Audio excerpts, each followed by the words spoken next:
Vamos a hacer ahora la clase de hernias, que es uno de los temas más preguntados en los exámenes. ¿Ok? A ver, ¿qué cosa es una hernia? Una hernia es una protrusión. Una hernia es una protrusión de cierto contenido, puede ser torácico o abdominal, a través de un orificio, ¿verdad? Los componentes de una hernia suelen ser tres. Aquí de color negro se encuentra el anillo herniario. De color amarillo, bueno, el azul suele ser el saco herniario. Tiene anillo, tiene saco y tiene un contenido herniario. Contenido, anillo y saco. Son los tres contenidos o los tres componentes usuales de una hernia, sea cual fuere. Puede ser abdominal, torácica, lumbar, etcétera, de donde fuere. Ahora, hay un concepto que valdría la pena recordar que corresponde a las hernias falsas. Las hernias falsas entre comillas, es un término medio forzado, no tienen saco. En cambio, las hernias verdaderas sí tienen que tener saco herniario. ¿Ok? ¿Qué diferencia a las hernias de las eventraciones? La eventración se diferencia de la hernia por el orificio. El orificio en las hernias, el orificio o el anillo, es un anillo natural. O sea, uno nace con ese orificio. La mayoría de veces que ha venido esto se refiere al tema de anatómicamente constituido. Todos nacemos con el anillo umbilical, anillo inguinal, anillo crural, etc. En cambio, la eventración protruye por un orificio adquirido, ocasionado. ¿Y quién ocasiona ese orificio? Una cirugía previa. Generalmente cirugías previas o traumas suelen ser los que ocasionan eventraciones. ¿Está bien? Los factores de riesgo que favorecen las eventraciones, o sea que protruya el contenido abdominal por una herida quirúrgica, suele ser la obesidad y la malnutrición principalmente. Otra razón, las infecciones de sitio operatorio, específicamente las infecciones de la herida operatoria de la pared abdominal. Paciente obeso, malnutrido y que si la herida se infecta, suele hacer eventraciones con mucha facilidad. Bien. Listo. Ahora, las hernias se clasifican de diferentes formas. Pueden ser hernias coercibles, hernias incoercibles, encarceradas, estranguladas y demás. Vean, la primera forma de clasificación de las hernias es si son reductibles o si son irreductibles. ¿Se puede reducir o no se puede reducir? Creo que ese concepto es bastante sencillo, ¿no? Así que ya ni siquiera lo ponemos en la lámina. O se reducen o no se pueden reducir. Las hernias reductibles,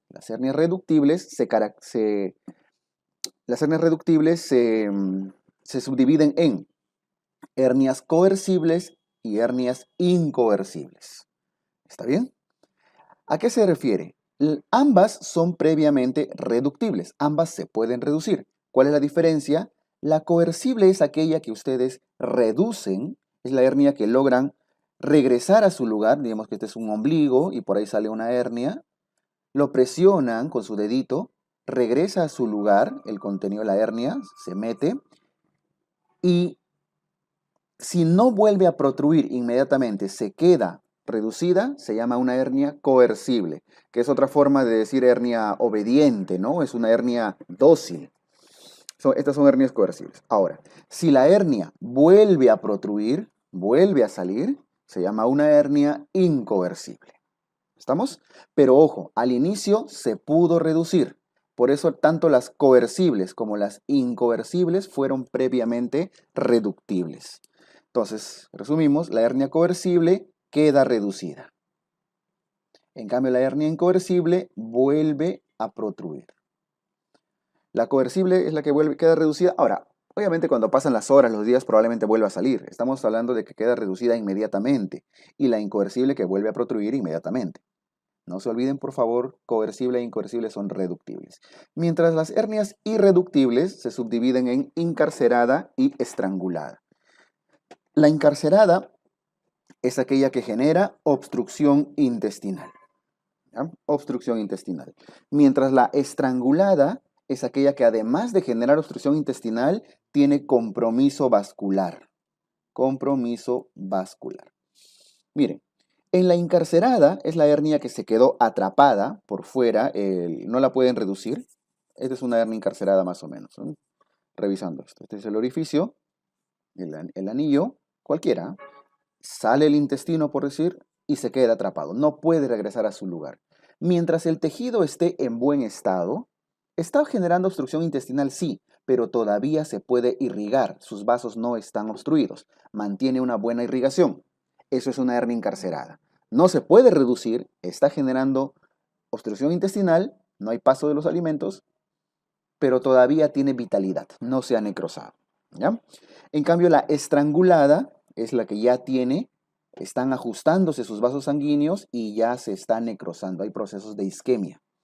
Entonces, clínicamente, ¿qué caracteriza a una hernia estrangulada? ¿Cuáles? Hace un rato que veíamos volvos y demás, bueno, en la sesión anterior.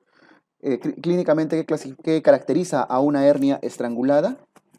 A una hernia estrangulada lo caracteriza la fiebre, la leucocitosis, los cambios de color en la piel. Fiebre, leucocitosis, cambios de coloración. Una coloración oscura, violácea, azulada, negra. Bien. Listo. Entonces, esa es la diferencia entre encarcerada y estrangulada, ¿no? El compromiso vascular. Ahora, por supuesto que ambas son situaciones de urgencia que tienen que ser operadas cuanto antes. Mucho más urgente la hernia estrangulada.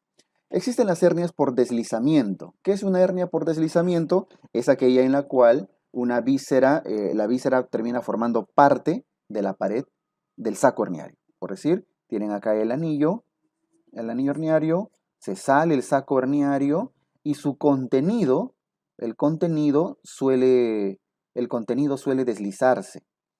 El contenido suele viajar pegado al saco y se adhiere.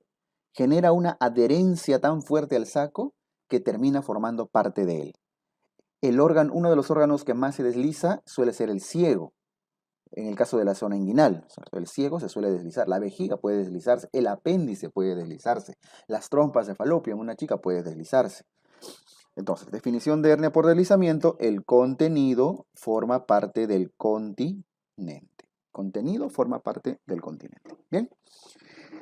Listo. Y las hernias mixtas o en pantalón lo vamos a ver en un rato luego de ver la clasificación de Nyhus principalmente. Ahora, le pongo un asterisco ya porque vamos a volver en un ratito a ese concepto de la hernia mixta o en pantalón. ¿Qué tipos de hernias? ¿Cuáles son las hernias más frecuentes? Las hernias más frecuentes de la pared abdominopélvica son, por ejemplo, esta de acá, fácil, que sale por el ombligo, la hernia umbilical. ¿Sí? La que está más arribita del ombliguito, la hernia epigástrica o supraumbilical, a veces le llaman, pero el nombre más apropiado es hernia epigástrica. ¿Está bien? Luego, más abajo tenemos esta hernia grandecita, que le estoy poniendo puntito, ¿sí? Pasa por un borde del músculo recto abdominal. Este es el músculo recto, lo que se convierte en coquitos. Esa es la hernia de Spiegel, la famosa hernia spigeliana, que nace por un borde del músculo recto anterior. Y más abajo tenemos a la hernia obturatriz, disculpen, la hernia obturatriz está más abajo. La hernia inguinal, que sale esta de acá. Esta de acá que se está mostrando es una hernia que está por debajo del ligamento inguinal. Este es el ligamento inguinal, entonces si está por debajo del ligamento inguinal, esta es una hernia crural. Pero si la hernia estuviera por encima del ligamento inguinal, es una hernia inguinal. ¿Ok? Listo. Entonces hay epigástricas, hay umbilicales, hay spigelianas, hay hernias inguinales y hay hernias crurales. De todas estas, ¿cuál es la hernia más frecuente de la pared abdominopélvica? La hernia inguinal. La hernia inguinal, la que está por encima del ligamento inguinal.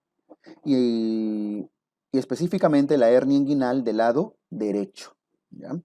En el lado derecho es donde más hernias inguinales protruyen. Listo, entonces arriba voy a poner la hernia más frecuente de la pared abdominopélvica corresponde a la hernia inguinal derecha. ¿Ok? En un rato vamos a ver si se trata de una hernia directa o una indirecta, cuál es más frecuente. Muy bien, hernias especiales por el contenido que tienen, la hernia de Richter. ¿Qué cosa es la hernia de Richter? Es una hernia inguinal por donde protruye intestino, se sale el intestino delgado, pero tiene una característica. Normalmente hemos dicho que las asas intestinales pueden pasar por una hernia así, ¿no? De esta manera.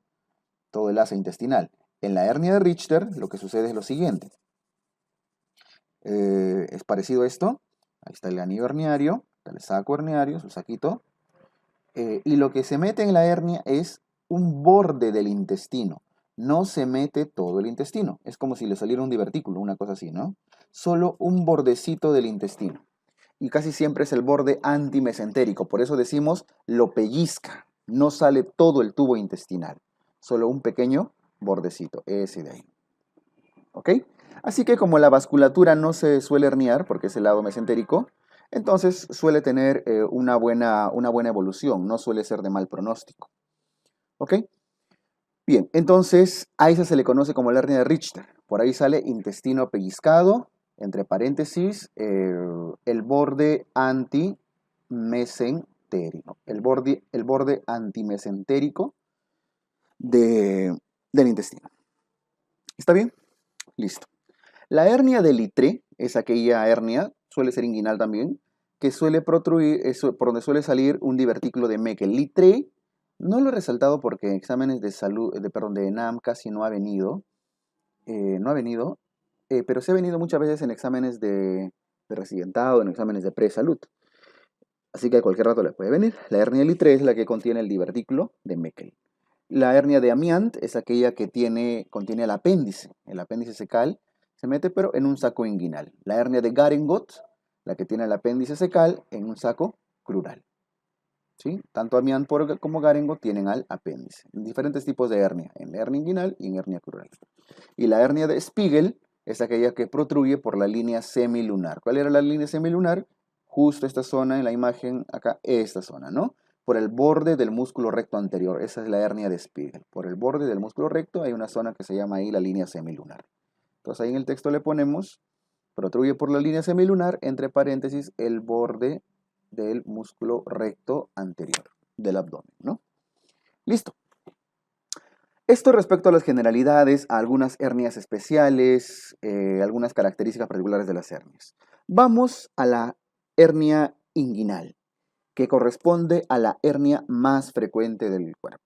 Para esto vamos a hacer un pequeño esquemita anatómico que nos va a ayudar a reconocer ciertos tipos de, más o menos cuál es la base anatómica de las hernias. ¿Está bien? Tenemos acá la espina ilíaca anterosuperior. La espina ilíaca anterosuperior, el hueso pélvico, ¿no? Está, y más abajo termina en el pubis, un poquito más largo. Voy a hacer un poco más largo para que sea más práctico esto. Ahí está. Se entiende mejor dibujándolo y reconstruyendo las imágenes una por una. Ahí está el pubis. ¿Ya? Espina ilíaca anterosuperior de la pelvis, ¿sí? El hueso pélvico, del hueso ilíaco, y tubérculo del pubis. Estamos hablando de la zona del lado derecho. Más arribita estaría el ombligo, ¿no? Ahí pongo el ombligo. ¿Sí? Un poco más arriba de repente, pero bueno, para que pueda entrar en la lámina. Ya, esa es la parte ósea. Más acá abajo, la espina ilíaca, todo el hueso, por aquí en el fémur, ¿no? El agujero acetabular, el agujero, perdón, obturado, y el acetábulo por acá con su fémur. Ya. Si nos estamos ubicando en los huesos de la pelvis, ¿no? Este es el agujero obturado. Entonces, este es el hueso ilíaco, este es el pubis, y más abajo está el isquio. Bien, si nos ubicamos, ¿dónde estamos? Algunas estructuras especiales acá, los músculos, el músculo recto anterior, no olviden, el músculo recto anterior, del lado derecho en este caso, músculo recto anterior, ¿no? Que a veces se hace coquitos cuando se contrae. Ahí está el músculo recto anterior, que curiosamente termina también en un músculo que tiene una forma piramidal, que se llama músculo piriforme o músculo piramidal. No está en todos los humanos. Bueno, nos interesa el músculo recto anterior. Ahora, de la espina ilíaca anterosuperior sale una línea, sale un ligamento muy conocido por todos. ¿Cómo se llama ese ligamento? Este ligamento corresponde al ligamento inguinal. No sé por qué no me está saliendo derecho, un ratito. La tableta que está medio chueco, ¿no? A ver. Ahora sí. El ligamento inguinal. El famoso ligamento inguinal, también llamado ligamento de Poupart o ligamento de Falopio. Recibe diferentes nombres: inguinal, Poupart, Falopio. Bien, no olviden que es un ligamento que es un engrosamiento de la capa muscular del oblicuo externo. Ahora, por encima o por debajo del ligamento inguinal, por debajo, empezamos por abajo, hay algunas estructuras. Primero, que tienen acá al músculo ilíaco, ¿cierto? Ahí está el músculo ilíaco. Al costadito del músculo ilíaco está el psoas, un músculo que viene desde el abdomen, desde más arriba. Por eso se le llama el músculo ilio-psoas, van juntitos. Más acá, cruzando también por encima del pubis, está otro músculo que cruza el pubis por encima, ¿cómo se llama? El músculo pectíneo. Ese músculo pectíneo incluso está protegido, cubierto de un ligamento que se llama ligamento pectíneo. ¿Y cuál es el otro nombre que recibe el ligamento pectíneo? Ligamento de Cooper, el famoso ligamento de Cooper que cubre el músculo pectíneo. Por eso se llama ligamento pectíneo. Bien, ahora, uniendo el ligamento inguinal y al ligamento pectíneo o de Cooper, hay otro ligamento acá. Unas fibras ligamentosas bastante fuertes que le da soporte a esta unión. ¿Cómo se llama? Ese es el famoso ligamento lacunar o ligamento de Gimbernat. El famoso ligamento de Gimbernat, que une el ligamento inguinal con el ligamento de Cooper. ¿Ok? Abajo es Cooper con ligamento o ligamento pectíneo, ¿no? Listo. Ahora, entonces si se dan cuenta hay una zona vacía entre el músculo psoas, el ligamento Gimbernat, Cooper, el ligamento inguinal, hay un espacio vacío acá. ¿Cómo se llama? Un poquito más cubierto el Gimbernat, ahí está. Ese se llama el orificio crural. Y por la zona crural, ¿quiénes están pasando? El paquete básculo nervioso femoral. Por aquí cruza la vena femoral, pasa la arteria femoral, a la arteria femoral y el nervio femoral, ¿cierto? Ahí está. El famoso van, en ese orden. La vena más interna y el nervio más externo. El van femoral. Noten que se ha mostrado una zona de debilidad. Ahí está acá. Esta zona de debilidad, ¿sí? Que es una zona, una forma un poquito más circular, se llama el anillo crural u orificio femoral. Y por ahí es que nacen las hernias crurales. Le voy HC. Las hernias crurales, llamadas también hernias femorales. Entonces, si les preguntan dónde se suele ubicar la hernia crural o femoral, debajo del ligamento inguinal. ¿Por qué ocurren? Usualmente por debilidad de este ligamento, el lacunar o de Gimbernat. Cuando hay mucha obesidad mórbida, gestación y demás, multiparidad, aumenta la presión y por ahí protruyen las hernias. ¿Bien? Y listo. Entonces, está claro por dónde sale la hernia crural, la hernia femoral. ¿Ya? Esta hernia crural o femoral lo vamos a ver en una siguiente sesión. No olviden que es una hernia de muy alto riesgo de estrangulamiento. ¿Ok? Listo. Ahora, vamos a ver ahora por encima del ligamento inguinal qué estructuras hay. Para eso deben recordar el canal inguinal. El canal inguinal, o tubo inguinal, conducto inguinal, tiene dos orificios. Un orificio de entrada y un orificio de salida. Ahí está. Se llama anillo inguinal profundo, porque está bastante dentro, y anillo inguinal superficial. ¿Sí? El anillo profundo está bastante profundizado, muy hacia adentro, por lo tanto tiene una forma medio oblicua, ¿no? Este está muy profundo y el otro, el superficial, está bastante externo, por ahí sale. Y como tiene un orificio de entrada y uno de salida, tiene límites que forman el canal. El borde inferior ya está delimitado por el ligamento inguinal. Esto es anatomía, ¿eh? El ligamento inguinal representa el borde inferior del conducto inguinal. Si tiene un borde inferior, tiene un borde superior. ¿Cuál es?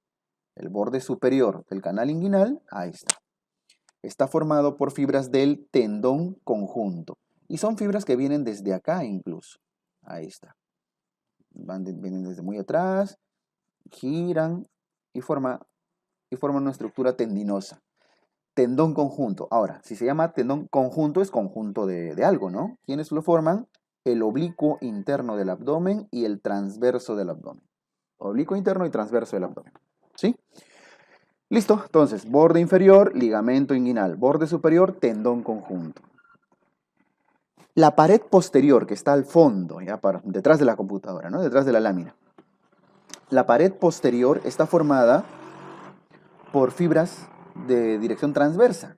Ahí entra este músculo. Este músculo, ¿cómo se llama? Si tiene esa dirección mediotransversal se llama el músculo transverso del abdomen. Y más profundo al transverso del abdomen está pasando la fascia transversalis.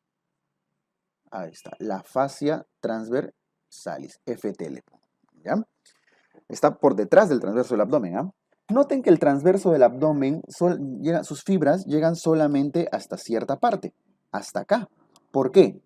¿Qué estructura pasa por acá que delimita la llegada de los músculos transversos del abdomen y demás?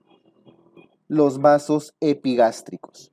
Los vasos epigástricos inferiores, porque también hay vasos epigástricos superiores, son ramas de los vasos femorales. Ahí está. Vasos epigástricos inferiores, la vena epigástrica, que después se va en dirección del... Un poquito más hacia acá lo voy a hacer. Bien. Los vasos epigástricos.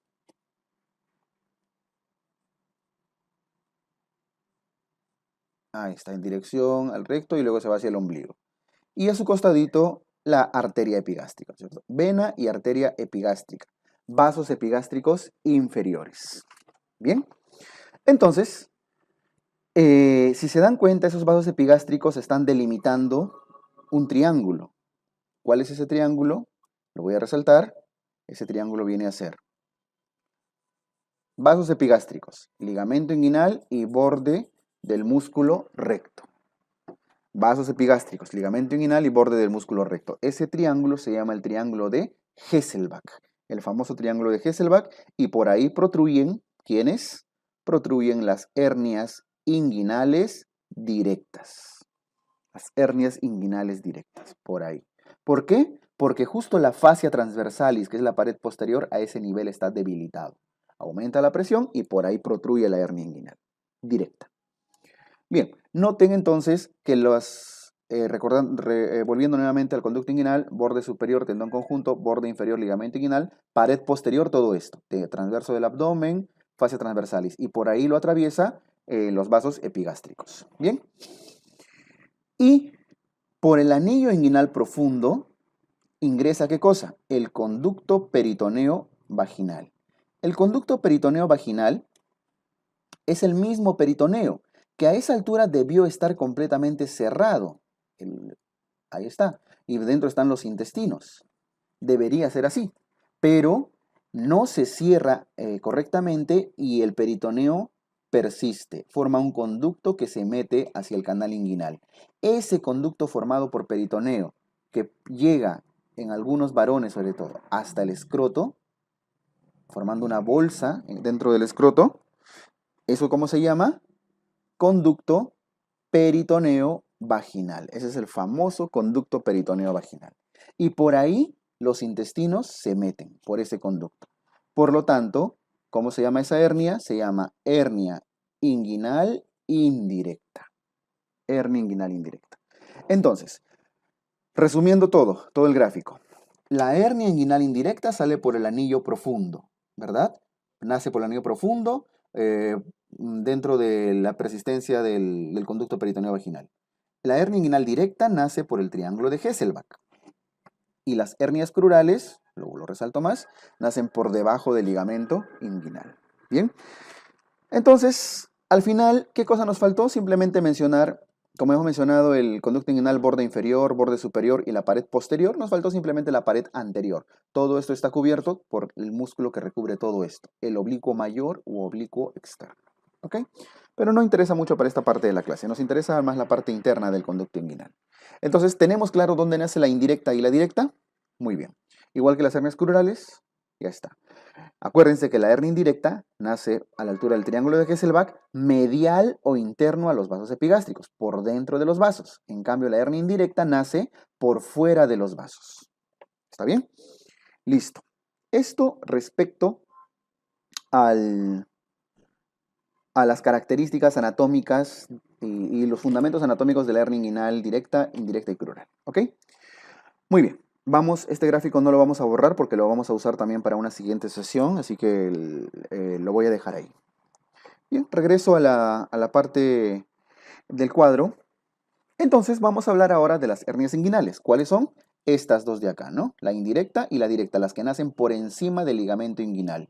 ¿Qué estructura los divide? Los vasos epigástricos, que son rama de los vasos ilíacos, o vasos ilíacos externos, o vasos femorales, ¿no? Que es el otro nombre que recibe. ¿Listo? La hernia inguinal es la hernia más frecuente, usualmente se localiza del lado derecho del paciente, casi la mayoría, ya hemos mencionado eso. Se manifiesta como una tumoración, con dolor y suele obstruirse en casos complicados. Creo que es lógico, ¿no? El intestino delgado es el órgano más herniado, pero si protruyera, por ejemplo, Meckel, arriba está, es un litre. Si protruyera Miant, es un apéndice. Y así, ¿no? Spiegel si sale por un bordecito. Ya lleva nombres especiales. Casi siempre sale intestino delgado. Bien, según el gráfico que hemos hecho, ¿cuál es la diferencia entre las directas e indirectas? Creo que este cuadrito está bastante esquemático, ¿no? Y contiene prácticamente la mayor cantidad de preguntas que ha venido y que suele venir sobre directa e indirecta. Para empezar, la hernia directa, ¿por dónde sale? Por el triángulo de Hesselbach, es esta de acá. La hernia directa por el triángulo de Hesselbach. Mientras la hernia indirecta, ¿por dónde sale? Por el anillo inguinal profundo. O sea, por acá, la indirecta. ¿Sí? La directa nace medial a los vasos epigástricos, o sea, por dentro de los vasos, y la indirecta lateral a los vasos epigástricos. ¿Qué es eso? Ahí está, la directa medial a los vasos por dentro y la indirecta por fuera de los vasos, ¿no? Externa a los vasos. Todo tiene su fundamento en la anatomía. La directa es por debilidad de la pared posterior. Se debilita la pared posterior. ¿Qué cosa se debilitaba? La fascia transversalis, ¿no? Ahí si quieren le agregamos. La fascia transversalis es la que se debilita. Y como es un problema de debilidad de tejidos, no olviden que los tejidos se debilitan mucho más cuanto más viejito uno es. Por eso es un problema adquirido, típico de los adultos mayores de 40 años, típico de los ancianos. En cambio, la indirecta es un problema embriológico. Ya hemos visto en la indirecta que es porque este conducto que debía estar cerrado persiste, el conducto peritoneo vaginal y llega hasta el escroto. Por eso también es más común en los varones, ¿ah? Es un problema congénito de persistencia del conducto peritoneo vaginal. Puede verse en infantes o en adultos, pero es un poco más común en los niños. Bien, un par de datos adicionales, un poquito más rebuscados. La hernia directa suele reducirse al decúbito con facilidad. Esta de acá. Como es una hernia que es por debilidad de la pared, si el paciente se echa, creo que sí entendemos que por gravedad nada más regresa el intestino, ¿no? Porque los vasos son elásticos, no lo suelen estrangular. En cambio, la indirecta, el intestino atraviesa todo este camino, todo el canal inguinal, acompaña al cremáster, al cordón espermático en el varón o al ligamento redondo en la mujer y puede llegar hasta zonas más distales. Entonces, la indirecta recorre más una zona más estrecha. Entonces, esta indirecta es difícil de reducir y se encarcera con un poquito más de facilidad. En cambio, la directa se reduce simplemente cuando echando al paciente, poniéndolo en decúbito. ¿Bien? Listo. Por eso la directa se reduce un poco más fácil al decúbito y la indirecta no se reduce al decúbito. No olviden que la hernia indirecta también está asociada a criptorquidia o a hidrocele. Llega hasta el escroto. ¿Qué significa eso? Criptorquidia es testículo no descendido, ¿no? Cuando se forma esta hernia, ocupa el canal inguinal y no le permite un adecuado descenso al testículo. Acuérdense que el testículo desciende en el periodo embrionario, en el periodo fetal, ya desde en la etapa fetal, de una zona intraabdominal, desciende hasta el escroto. Pero si hay una hernia, no le va a dejar descender. Entonces el testículo muchas veces suele quedarse, a veces a la entrada del anillo o a veces en alguna parte del anillo a medio camino. Criptorquidia, testículo no descendido. ¿Y qué cosa es el hidrocele que también está en el texto? El hidrocele es cuando este canal inguinal, este conducto peritoneo vaginal, esta capa de peritoneo, en vez de llenarse de intestino, de meterse el intestino acá, se mete líquido peritoneal, agua. Por eso se llama hidrocele, agua en la protrusión. Y cuando valoran esta zona van a ver lleno de agüita. ¿Ya? Tienen que diferenciarlo con su signo de transluminiscencia, transiluminación y demás cositas que ya conocen un poco. Bien, listo. Esas son las diferencias entre una hernia directa y una indirecta. Por favor, chicos, eso ténganlo bien claro, bien claro. Si tienen alguna duda respecto a esto, no olviden que pueden escribirnos directamente, ¿ya? En este caso, aprovechando que están viendo todos el video, para consultas académicas de cirugía, el número es 990-59 590743. Si algo no ha quedado claro, alguna duda, pregunta de examen o algo. 990-590743. ¿Ya? Soy William Guzmán. Listo, chicos. Entonces, revisen bien, por favor, antes de pasar al siguiente tema de la siguiente sesión, que es hernia crural. Por favor, les pido que revisen bien la parte de la anatomía, que es lo que hemos hecho acá. ¿Ya? Listo. Nos vemos en una siguiente sesión.